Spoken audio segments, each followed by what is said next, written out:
या अय्युहल्लज़ीना आमनू इज़ा नूदिया लिस्सलाति मिन यौमिल जुमुअति फस्अऊ इला ज़िक्रिल्लाहि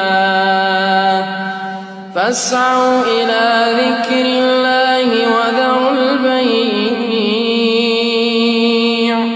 ज़ालिकुम खैरुल लकुम इन कुंतुम तअलमून।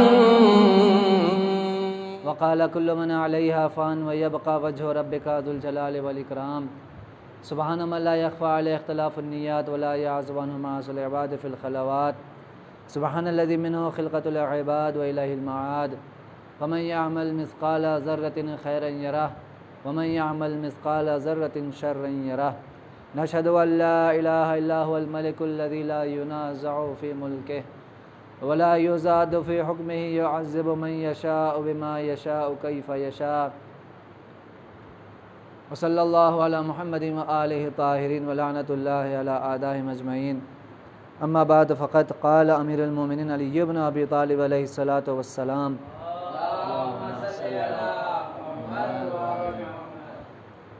अल अज्ज़ु आफ़तुन वस्सब्रु शुजाअतुन वज़्ज़ुहदु सरवतुन वल वरअु जुन्नतुन व निअमल क़रीनु अर्रिज़ा।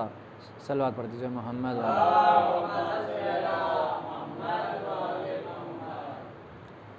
नहजुल बलागा के तीसरे चैप्टर में जो हिकमत और छोटी छोटी हदीसों का जो हिस्सा है, जो तकरीबन 470 के करीब हिकमतें हैं, मौला कायनात से छोटी छोटी हदीसें, नहजुल बलागा का जो तीसरा पार्ट है उसमें तकरीबन 470 से ज़्यादा इमाम की मुख्तलिफ़ हदीसें हैं। उसमें चौथा कलिमा जो है, चौथी हिकमत जो है, उसके सिलसिले में हम लोगों की गुफ्तगू चल रही है कि पहली हिकमत, पहला कलमा इस चौथी हिकमत में यह है कि अल अज्ज़ु आफ़तुन, नातवानी एक तरह की आफ़त है। आजिज़ी, किसी चीज़ में कम रहना एक तरह की आफ़त है। कमी यकीनन एक ऐब है, कमी यकीनन एक ऐब है, और ये कमी कभी कभी इंसान के लिए आफ़त हो जाती है, सिर्फ़ ऐब तक बाकी नहीं रहती, बल्कि वो कमी इंसान के लिए कभी कभी आफ़त बन जाती है। लिहाजा इससे पहले जैसा कि अर्ज़ हुआ है कि इंसान किसी न किसी फील्ड में अपने आप को हुनर हासिल करे, महारत हासिल करे, काबिलियत लेकर आए, मुआशरे में, समाज में अपने आप को इस लायक बनाए कि जब भी किसी मामले में, सोसाइटी में या समाज में अगर कहीं पर किसी चीज़ की ज़रूरत महसूस हो तो फ़ौरन इंसान का जहन उस शख्स की तरफ जाए कि नहीं भाई, इस मामले में हम उनसे रुजू कर सकते हैं, अरे इस मामले में हम उनसे कांटेक्ट कर सकते हैं। लिहाजा अल्लाह ने यकीनन इंसान को इस लायक बनाया है कि इंसान हर फन मौला बन सकता है, लेकिन सब में 100% मुकम्मल हो ये पॉसिबल नहीं है। किसी न किसी एक हुनर में इंसान को कम्प्लीटली, जिसको कहा जाए कि मुकम्मल इंसान को होना चाहिए, कि जहाँ मुआशरे में अगर कभी भी किसी चीज़ की कमी महसूस हो तो हम ये कहें कि हाँ भाई, इस बंदे की कमी महसूस हो रही है। लेकिन अगर इंसान हर फील्ड में या किसी भी फील्ड में अपने आप को आजिज़ रख ले, नातवान कर ले, तो वो नातवानी इंसान के लिए आफ़त बन सकती है। अल अज्ज़ु आफ़त, ये नातवानी इंसान के लिए आफ़त हो सकती है। ये पहला कलमा, पहला जुमला। उसके बाद अब ये 4 सिलसिले यहाँ पर मौला अच्छाइयों की तरफ इरशाद फरमा रहे हैं, यानी नेक खसलतों की तरफ मौला इरशाद फरमा रहे। पहली नेक खसलत क्या है? अस्सब्र शुजाअतुन, सब्र इंसान के लिए बहादुरी का कारनामा अंजाम देता है। सब्र इंसान के लिए बहादुरी है, सब्र इंसान के लिए शुजाअत है। और मैंने अर्ज़ किया, फिर से दोहरा दूँ उन अफराद के लिए कि जो नहीं सुने थे, कि सब्र 3 तरह का होता है। एक गुनाह पर सब्र, एक मुसीबत पर सब्र, और एक इताअत और फरमा बरदारी पर सब्र, इबादत पर सब्र। मुसीबत पर सब्र, आम तौर से हम लोग जब भी कोई मुसीबत आती है तो चलो भाई बर्दाश्त कर लिया जाए, आगे बढ़ लिया जाए, ये आम तौर से कॉमन है। गुनाह पर सब्र ये थोड़ा मुश्किल है। गुनाह पर सब्र इंसान के लिए थोड़ा सा मुश्किल है कि जहाँ इंसान के लिए गुनाह के हालात मुहैया हों लेकिन अपने आप को उस गुनाह से बचाना ये इंसान के लिए बहुत बड़ा कमाल है। तीसरा जो सब्र है वो सबसे भी ज़्यादा ख़तरनाक है। ख़तरनाक से मुराद उसका मरहला ज़्यादा सख्त है, वह है अस्सब्र अला ताआ, इताअत और फरमा बरदारी पर सब्र। इताअत और फरमा बरदारी पर सब्र यानी क्या, आप रोज़े में सब्र कर रहे हैं, किस बात पर सब्र कर रहे हैं, उन 9 चीज़ों से या 8 चीज़ों से कि जिसमें रोज़ा बातिल हो जाता है। खाने पीने से आप अपने आप को सब्र किए हुए हैं, क्यों, ये इताअत पर सब्र है, ये इबादत पर सब्र है। और ये इबादत पर सब्र करना हर एक की बस की बात नहीं है। इबादत और इताअत पर सब्र करना ये आखिरी मरहला आता है सब्र की मंजिल में। इंसान मुसीबत पर सब्र करता है, गुनाहों पर सब्र कर सकता है, लेकिन इबादत पर सब्र, इताअत पर सब्र ये हर एक के बस की बात नहीं है। और इसी को मौला इरशाद फरमा रहे हैं कि अस्सब्र शुजाअतुन, सब्र इंसान के लिए बहादुरी है, सब्र इंसान के लिए शुजाअत है। लिहाजा असहाबे इमाम हुसैन अलैहिस्सलातु वस्सलाम में मैंने इससे पहले मौला कायनात की मिसाल दी थी कि जब आपके गर्दन में रस्म डाली गई तो अबू ज़र और सलमान फ़ारसी में जो डिस्कशन हुआ ये वाक़यन सब्र किस बात पर है, इताअत मौला कायनात पर सब्र है। यहाँ पर जज्बे से काम नहीं ले रहे हैं। अबू ज़र गफ़ारी जज्बात में आ गए, सलमान फ़ारसी खामोश बैठे हैं, क्यों, क्योंकि वो जान रहे हैं कि यहाँ पर इताअत पर सब्र है, मैं मौला कायनात की इताअत में हूँ, मुझे यहाँ पर जज्बात से काम नहीं लेना है, मुझे मौला कायनात की इताअत में रहना है। एक या करबला की सामने और बेहतरीन मिसाल मौला अब्बास, जनाब अब्बास की मिसाल कि आपने अपने हाथों से खैमों को नहर फ़ुरात के किनारे लगाया था, लेकिन जब इमाम हुसैन ने कहा कि बेहतरी ये है कि खैमे यहाँ से हटा लिए जाएं, और सामने से जब आया कि खैमे यहाँ से हटा लिए जाएं, तो ये क्या है कि मौला अब्बास ने यहाँ पर इताअत पर सब्र का सबसे बेहतरीन नमूना पेश किया है। आइडियल है मौला अब्बास, इताअत पर सब्र कैसे होता है। जज्बात इजाज़त नहीं दे रहे हैं कि खैमे यहाँ से हटा लिए जाएं। मौला अब्बास की फीलिंग ये नहीं बोल रही है कि मैं यहाँ से खैमे हटा लूँ, नहीं, लेकिन जब इमाम हुसैन ने कहा कि नहीं भाई अब्बास खैमे यहाँ से हटा लिए जाएं, तो ये है इताअत पर सब्र। और ये इताअत पर सब्र हर एक के बस की बात नहीं है। यह सब्र शुजाअतुन, ये इस मरहले के लिए आता है कि बाज़ मौक़ों पर सब्र करना ये मैदान जंग में जाकर दुश्मन को कत्ल करने से भी ज़्यादा सख्त है। मैदान जंग में जाकर दुश्मन को कत्ल करने से भी ज़्यादा सख्त ये है कि बाज़ मौक़ों पर इंसान सब्र कर ले, इताअत पर सब्र कर ले, और ये सब्र इंसान के लिए शुजाअत का मरहला होता है।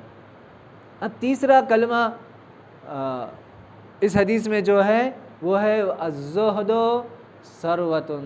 ज़ुहद क्या है, इंसान के लिए मालदारी है, सरवत है।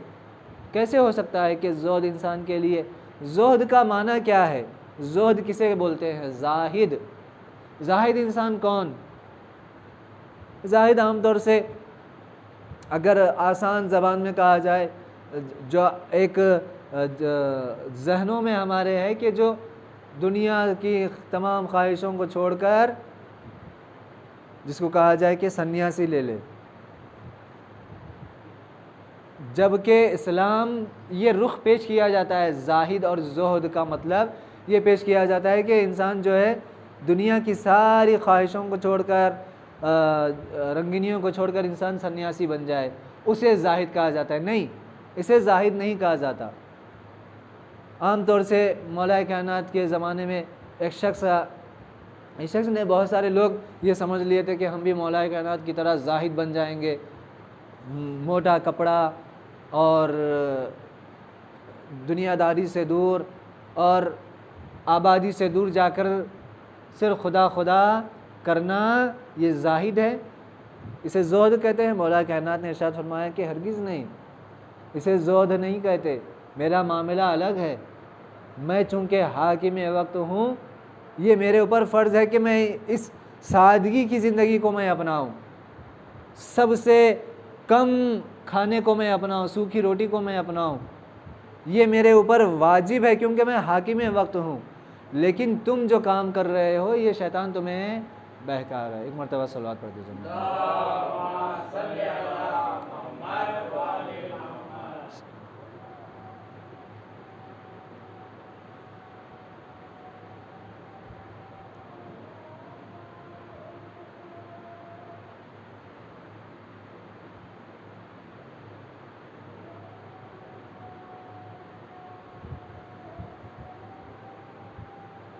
अशहदु अल्ला इलाहा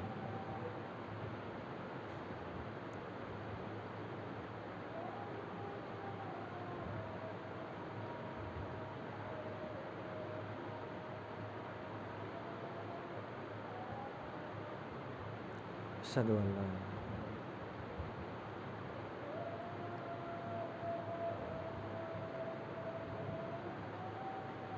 अल्लाहुम्मा सल्ली अला मुहम्मद व अला सल्ली।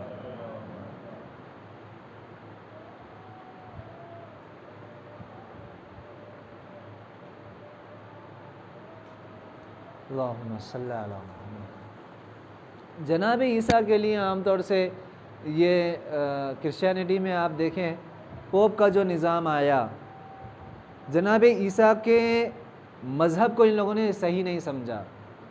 शादी नहीं करना है, दुनिया की कोई भी जो है जिसको कहा जाए कि जो दुनिया की जो लज्जतें हैं उनसे दूर रहना है, ये गलत ट्रैक पर आ गए, जिसको इस्लाम ने रहबानियत कहा है। कुरान में अगर आप पढ़ें, रहबानियत का एक वर्ड आया है। रहबानियत यानी क्या?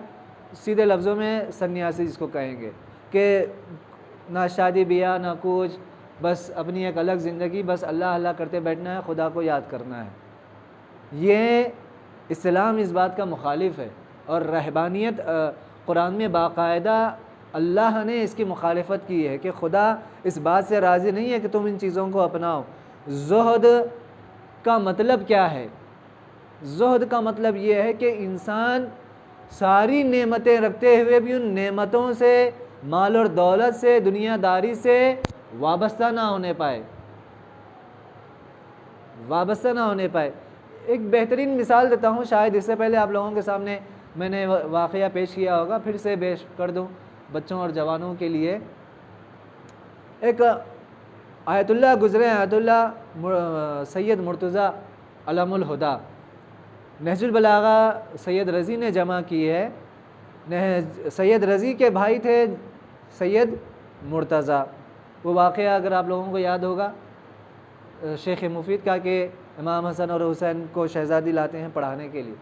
सैयद रज़ी और सैयद मुर्तज़ा दोनों सगे भाई। सैयद मुर्तज़ा को ज़ुस्समानीन कहा जाता है। ज़ुस्समानीन यानी क्यों कहा जाता था? 80 वाले, 80। समानीन अरबी में 80 को कहते हैं। जनाब सैयद मुर्तज़ा के पास हर चीज़ 80 थी। 80 घोड़े थे, 80 बागात थे, 80 खेत थे, इस तरीक़े से यानी 80 घर थे। सैयद मुर्तज़ा अलमुल हुदा बेहतरीन आलिम दीन सैयद रज़ी के भाई। तो हज पर जा रहे थे, काफ़िले में एक शख्स मिल गया जो दरवेश टाइप था। दरवेश एकदम फ़कीर टाइप समझिए, और कशकोल था उसके हाथ में। कशकोल अगर आप लोगों को, बच्चे तो नहीं देखे होंगे, हाँ हम लोगों ने देखा है कशकोल। वो लकड़ी का एक कटोरा होता था जिसमें जो है खैरात और भीख मांगने वाले आते थे। वो शख्स के पास, उसके पास वो सिर्फ एक कशकोल था, बाकी और कुछ भी नहीं था, और एक असा उसके पास। ये लोग काफ़िले में हज के लिए जा रहे थे। तो ये शख्स जो था दरवेश टाइप, इसने कहा, जब सैयद मुर्तज़ा को देख लिया तो अब इनको क्रिटिसाइज़ करने लगा कि आप आलिम होते हुए इतनी दौलत आपके पास है, घोड़े रखे हैं आप, अलग अलग किस्म के घोड़े रखे हैं आप, ये तो दुनियादारी हो गई, दीन तो ये सब चीज़ों के लिए मना करता है। तो सैयद मुर्तज़ा ने कुछ जवाब नहीं दिया।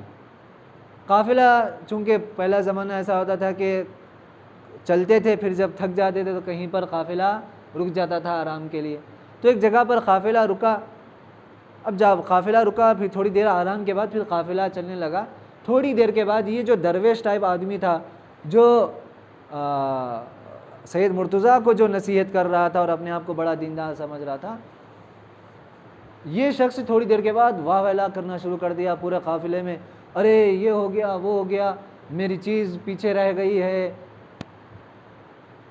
मेरा कशकोल रह गया है, और ये फ़लाँ फ़लाँ, और पूरा काफ़िला सर पर उठा लिया, अब मैं आगे नहीं बढ़ूँगा। और ये हो, सैयद मुर्तज़ा इसी मौके की ताक में थे। सैयद मुर्तज़ा ने कहा कि देखो, तुम में और मुझ में यही फ़र्क है, तुम्हारी सारी ज़िंदगी वो कशकोल थी, और मेरे पास अल्लाह ने इतनी नेमतों से नवाजा है, 80 घोड़े, 80 घर, 80 बागात, 80 खेत।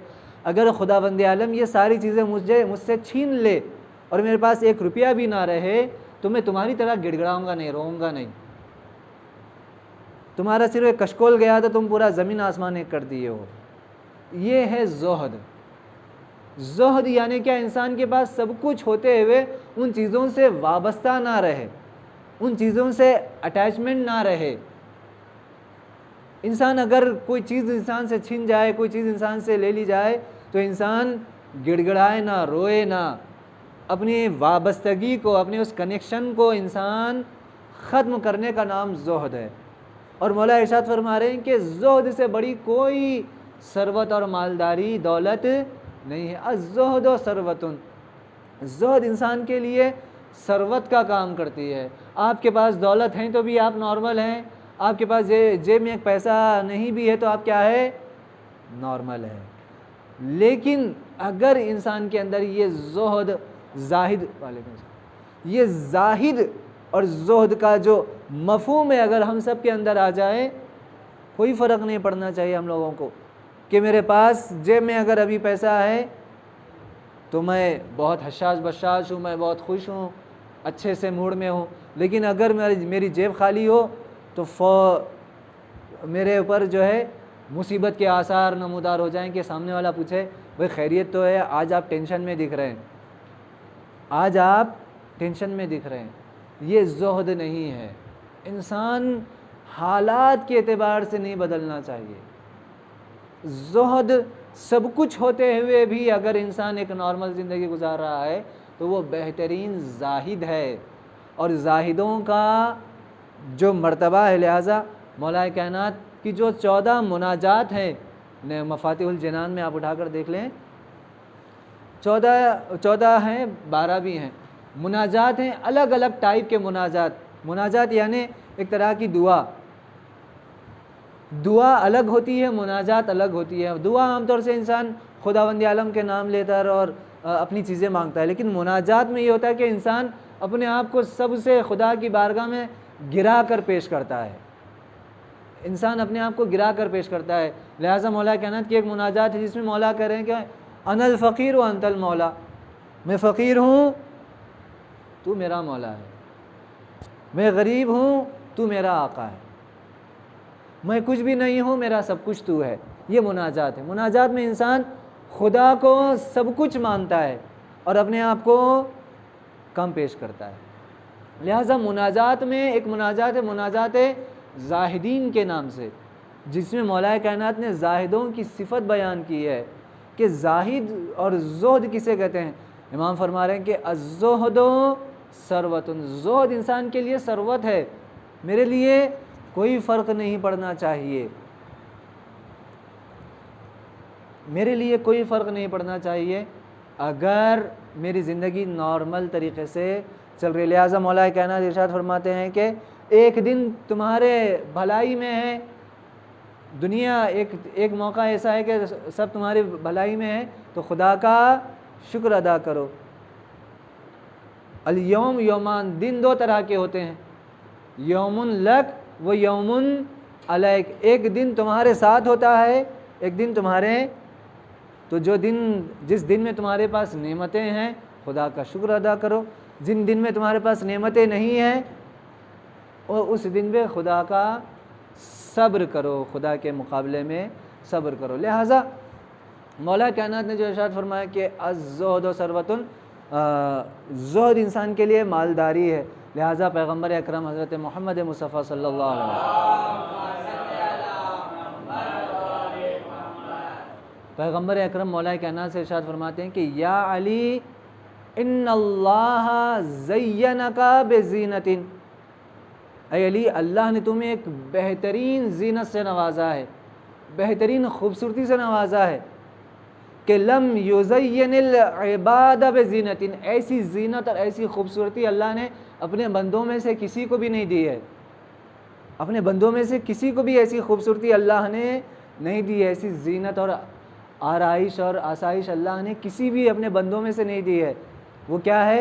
अहब्बल्लाहु इलैका बिज़्ज़ुहदे फिद दुनिया, ऐ अली अल्लाह ने जो तुम्हें खूबी दी है, जो तुम्हें बेहतरीन नेमत और जीनत दी है, खूबसूरती जो दी है, जो दूसरे बंदों को अल्लाह ने नहीं दी है, वो ज़ुहद दर दुनिया है।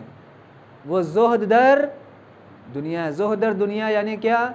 मैंने इरशाद फरमाया आपके लिए कि मौला कायनात पूरी उनके इख्तियार में है। जब एक शख्स ने आकर मौला कायनात से मौला आपकी इस गुर्बत पे हमें तरस आता है, तो मौला ने कहा है कि मैं अपनी इस हालत पर मैं राज़ी हूँ, तुम हमें दुनिया की तरफ मत दिखाओ। मैं अगर कहूँ ये दीवार सोने की हो जाए तो ये दीवार सोने की हो जाएगी। वाक़या पता है बच्चों को? अभी इमाम ने ये कहा था कि दीवार सोने की हो गई। मौला ने कहा कि मैंने अभी तुझे हुक्म नहीं दिया है, वापस अपनी हालत पर आ जा, वापस अपनी हालत पर आ जा। तो कायनात का कुल इख्तियार मौला कायनात के पास है, लेकिन क्या है कि मौला कायनात एक मामूली सी दरख्त के नीचे आराम कर रहे हैं और आने जाने के लोगों की पैरों की धूल मौला कायनात के चेहरे पर है।